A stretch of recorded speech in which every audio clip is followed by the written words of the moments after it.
Hello. Hello. हाँ, आवाज नहीं आ रही क्या? आ रही है सर, आ रही है। हाँ जी भाई साहब। वर्मा जी, आज आप शहर में उपलब्ध नहीं हैं। आज एक यहाँ अ, काफी बड़ा प्रदर्शन किया था ऑटो वालों ने, फरीदाबाद के सारे ऑटो यूनियन वालों ने मिल करके, जी जिसमें जो है लगभग उन्होंने दावा किया कि 50,000 के करीब हमारे ऑटो हैं, वो सारे संगठन में के साथ हैं। और सबने जो है, और उसका असर भी काफी व्यापक देखा गया। जगह जगह जी। जाम लगाया उन्होंने, जगह जगह उन्होंने जो है सवारियों को, अगर कोई बिठाने की कोशिश कर रहा था तो बिठाने नहीं दी। हम्म। और ठीक। इसके अलावा उनकी कुछ मांगे थी। उन जी मांगों में उनकी मुख्य मांग सबसे ये थी कि जो किराया है उन्होंने 10 साल से बढ़ाया नहीं था। जी और अब पहले जो मिनिमम किराया उनका 10 रुपए था कम से कम, अब उन्होंने जी। वो कर दिया 20 रुपए। इसी के कारण आज ठीक। इन्होंने इकट्ठा किया था लोगों, अपने ऑटो वालों को, ताकि जो है लोगों में एक संदेश जा सके, कल को सवारी में और ऑटो में झगड़ा ना हो कि भाई किराया जी मिनिमम 20 रुपए कैसे कर दिया। उनका ये संदेश था कि ऑटो यूनियन की जी तरफ से किया गया, किसी अकेले की ऑटो वाले की तरफ से नहीं किया गया। दूसरी जी। बात, इसके अलावा भी उनकी कई मांगे थी, मैंने आपको वीडियो भेजी, आपने सुनी होंगी। हाँ तो जी। इस पर आपके अपने क्या विचार हैं?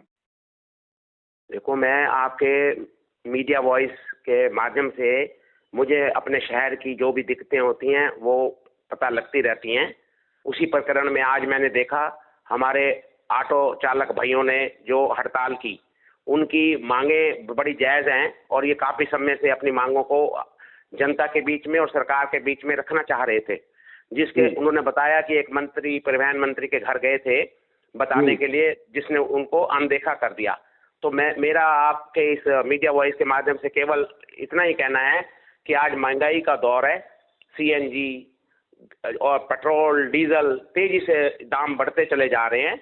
जो जी। ऑटो चालक हैं हमारे यहाँ पे, जो भी 30 से 40 हजार जो भी लोग हैं, 50,000 इन ऑटो लोगों की वाले। तरफ सरकार को ध्यान देना चाहिए। जी क्योंकि पिछले कोरोना काल के अंदर ये बेचारे बहुत त्रस्त हुए हैं, दुखी हुए हैं और इनकी किसी कहीं सुनवाई हुई नहीं। इन्होंने ईएमआई पे अपने ऑटो रिक्शा खरीदे हुए हैं, उनके ब्याज जो है अपनी किस्तें नहीं दे पाए। इनके ऊपर बोझ दिन प्रतिदिन बढ़ता चला गया। इनके भी बच्चे परिवार हैं, ये अपने बच्चे परिवारों की ज़रूरतें भी पूरी नहीं कर पा रहे। तो मेरा सरकार से यही अनुरोध है, प्रार्थना है कि इनकी जायज़ मांगे हैं, इनको माना सुना जाए और इनको माना जाए। और रहा बात कि 10 रुपए से 20 रुपए कर दिया गया, तो क्योंकि ये पिछले 10 सरकार ने ही निश्चित किया था इनका 10 रुपए, पिछले 10-12 साल पहले। तो ये 10 रुपए पे अपना चल रहे थे। अब जब सीएनजी पेट्रोल डीजल महंगे हुए तो इनकी ज़रूरतें पूरी नहीं हो पा रही, क्योंकि इनको भी हर चीज़ महंगी मिल रही है। तो अब जो लोग इस पे बैठते हैं उनका पक्ष भी हमें देखना होगा, क्योंकि उस ऑटो में जी, अक्सर वही लोग बैठते हैं जिनकी सबसे जिनकी बड़ी बात तनख्वाहें। जी सबसे सर। बड़ी बात यही है कि जो ऑटो में सवार होते हैं या सवारी जो होते हैं, वो निम्न वर्ग से या मध्यम परिवार वर्ग से या बिल्कुल, जो मैं आपकी गरीब बात लोग से से चलता सहमत हूँ। तो है। हाँ उनके जी। पक्ष को भी देखना होगा सरकार को। सरकार का काम ही यही है कि वो समन्वय बिठाए, संतुलन बिठाए। जो बीपीएल के कार्ड हैं लोगों के, आधार कार्ड हैं, हर चीज का पता है उनको। तो जो उन लोगों को 10 रुपए का जो है रियायत दे। जैसे स्टूडेंट को हम कॉलेज में पढ़ते थे तो हमारा एक पास बनता था, हमारे को गवर्नमेंट ही तो रियायत देती थी। तो इसी तरीके से हमारा फरीदाबाद शहर के अंदर जो भी गरीब लोग ऑटो के ऊपर बैठते हैं, उनको सरकार 10 रुपए की सब्सिडी दे और ऑटो चालक को पूरे 20 रुपए मिले, ताकि उन पर भी बोझ ना बढ़े और ऑटो चालकों का भी आने वाले समय में अपना गुजारा चलता रहे। इसके लिए सरकार को एक विंडो बनाना चाहिए, जी ऑटो चालकों की शिकायतों को सुनना चाहिए। इनकी अनेकों अनेक दिक्कतें हैं विचारों की। ये अपने जो डॉक्यूमेंट बनवाते हैं एजेंटों के थ्रू बनवाते हैं या जहां बनवाते हैं, बड़ी दिक्कतें होती हैं इनको। इनके वहां पे उस विंडो से सरकार आसानी से इनके ड्राइविंग लाइसेंस बनाए, इंश्योरेंस के कागज बनाए और भी इनकी जो आरसी हैं, हर चीज को ऑनलाइन करके इनकी मदद करे।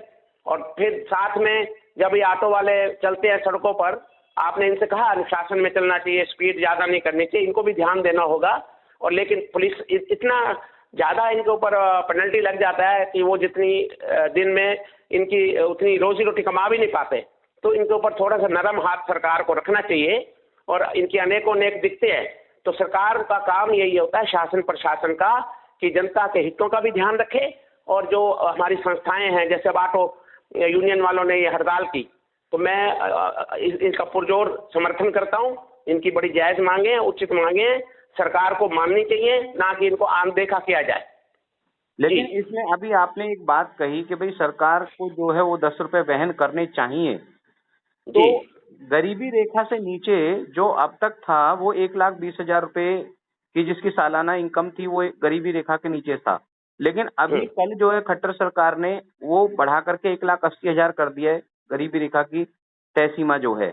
तो उस हिसाब से काफी लोग इसमें आ जाएंगे, तो इतना खर्चा अगर सरकार पे पड़ता है तो और फिर सबसे बड़ी बात, इसको समन्वय कैसे कैसे बिठाया जाएगा, किस तरीके से इस चीज को कर पाएंगे, तो कहीं ना कहीं इसको जमीनी स्तर पर लाने के लिए बहुत बड़ी इच्छा शक्ति और बहुत बड़ा सही तरीके का जो है नियंत्रण चाहिए। क्या उसके लिए आपके पास कोई योजना है?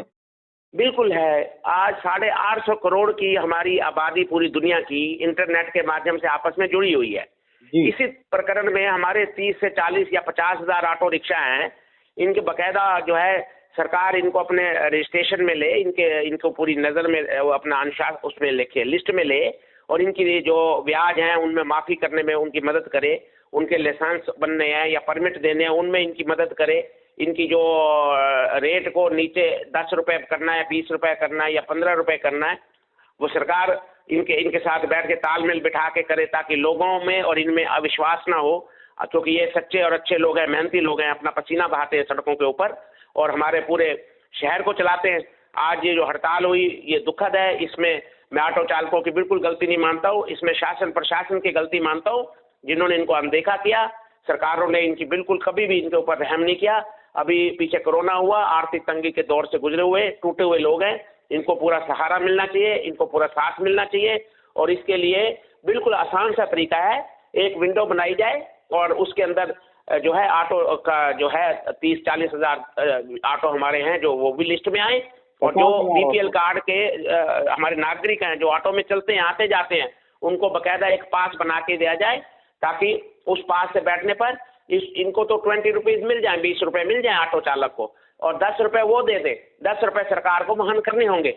इतने टैक्सेस जो सरकार लेती है या पैसा लेती है, तो उसका काम यही होता है कि निम्न वर्गों की मदद करे, कमजोर लोगों को वो सहूलतें दे जो जिसके वो हकदार है। तो आपका कहने का अर्थ ये है कि यदि आपको कल को जनता मेयर के तौर पे चुनती है और आपकी पार्टी यहाँ आती है, तो आप इसको जो है जमीनी स्तर पर उतारने की कोशिश करेंगे? निश्चित रूप से करेंगे। मैं 40 साल नगर निगम में बतौर एसडीओ रहा, ओपी वर्मा, आम आदमी पार्टी से मैं मेयर का प्रत्याशी हूँ। मैं आज मैदान पे उतरा हूँ, जगह जगह जाता हूँ, लोगों की बहुत दिखते हैं, यहाँ पीने तक का स्वच्छ पानी नहीं है। और आज ऑटो वाले जो सड़क पर उतरे हैं उनसे देखो हमारी शहर की जनता को भी बहुत तकलीफ हुई है। तो इस तरीके से ये ऐसी अवस्था आए ही ना, इससे पहले ही गवर्नमेंट को व्यवस्था करनी चाहिए। और अगर हम मेयर के रूप में यहाँ स्थापित होते हैं तो निश्चित रूप से हम बकायदा एक छोटा विभाग बनाएंगे जो ऑटो चालक भाइयों की, जो ऑटो चालक हैं उनकी हर सुविधाओं का और हर परेशानियों का जो है ध्यान रखा जाएगा और उनकी दिक्कतों का समाधान किया जाएगा। उनके बेचारों की ईएमआई चल रही है, कोई कर्जा दे नहीं सकता, कोई आज नौजवान है पढ़ा लिखा है लेकिन नौकरी नहीं मिली तो बेचारा मजबूरी में ऑटो चला रहा है। तो हर तरीके की चीज पे नजर रखी जाएगी। और जो ऑटो यूनियन जिस तरीके से संगठित होकर हड़ताल किया है, मांगों को रखा है, मैं तो उनका समर्थन अवश्य करूंगा और साथ ही सरकार से भी चेताऊंगा कि वो इनकी मांगों को माने, भविष्य में इनको मदद करे। जैसे और परमिट मिलते हैं एनसीआर के, जैसे अभी 2,500 रुपया हर यूपी ने या और सरकारों ने दिया है मदद के तौर पे, तो यहाँ भी इनको भी मदद के तौर पे और ज्यादा पैसा मिलना चाहिए। और ऑटो अगर कोई लेता है तो उसको लोन मिले, उसको सरकार अपनी तरफ से भी सब्सिडी दे, हर तरीके से सहूलत दे, क्योंकि ये भी हमारे दिनचर्या का बड़ा अभिन्न अंग है। सुबह बच्चों को स्कूल छोड़ते हैं, टीचर्स को स्कूल छोड़ते हैं, ड्यूटी पर जाने वाले लोगों को टाइम पे पहुंचाते हैं, और हमारी बहन बेटियों के लिए अगर कोई गलत बात होती है बेचारे ये अपनी जान तक दे देते हैं। इतने ईमानदार और सच्चे और ये ऑटो चालक हैं। मैं इनके लिए पूरी सरकार से प्रार्थना करता हूं और साथ ही मैं अनुरोध करता हूं और मैं पुरजोर उनके लिए आवाज उठाता हूं कि मेरे ऑटो चालक भाइयों की इन मांगों को, जायज मांगों को माना जाए और साथ ही भविष्य में इनको किसी प्रकार की कोई तकलीफ ना हो, इनकी शिकायतों का निवारण हो साथ ही साथ, और ये मनोबल बढ़ा के अपने शहर की, देश की सेवा कर सके। जी तो जी सर। वर्मा जी, आपने जो अपने विचार रखे हैं, विचार बहुत ही अच्छे आपने बताए, तरीके भी आपने सही बताए, और आगे देखते हैं आपको यदि जनता मौका देती है आप कितना इनको जमीनी स्तर पर क्रियान्वयन कर पाते हैं। इसी के साथ मैं अजीत हरसाना मीडिया वॉइस से आपका समय देने के लिए आपका धन्यवाद करता हूं। मैं भी आपका मीडिया वॉइस का धन्यवाद करता हूं। मैं आश्वासन नहीं, मैं वचनबद्ध हूं आपके मीडिया वॉइस से। मैं अपने ऑटो चालक भाइयों की और भी जो भी हमारे इस प्रकार के और संस्थाएं हैं जो दिक्कत में हैं, हर लोगों की दिक्कतों का निवारण मैं करूंगा। मैं इसके लिए शहर के प्रति और अपने हर नागरिक के प्रति वचनबद्ध हूं। आपका बहुत धन्यवाद। नमस्कार। नमस्कार। Thank you. धन्यवाद।